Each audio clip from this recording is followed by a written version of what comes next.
ઉઠભાઈ, મને મીઠી મીઠી શેરડી ખાવાની ખૂબ ઈચ્છા થઈ છે.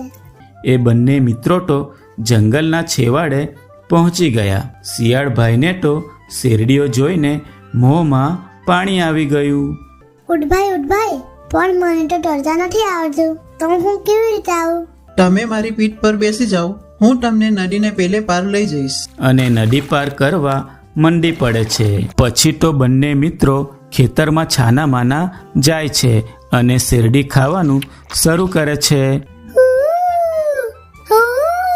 ખેતરના માલિકને આવતો જોઈ શિયાળ તો ખેતરની બહાર નીકળી ગયું. ખેતરનો માલિક આવી જાય છે અને ઊંટભાઈને દંડા વડે ખૂબ માર મારે છે. ઊંટભાઈ તો પાણીમાં જોર જોરથી આડોતવા માંડે છે અને શિયાળ તો ઊંટની પીઠ પરથી સરકી જાય છે અને નદીના પાણીમાં પડે છે.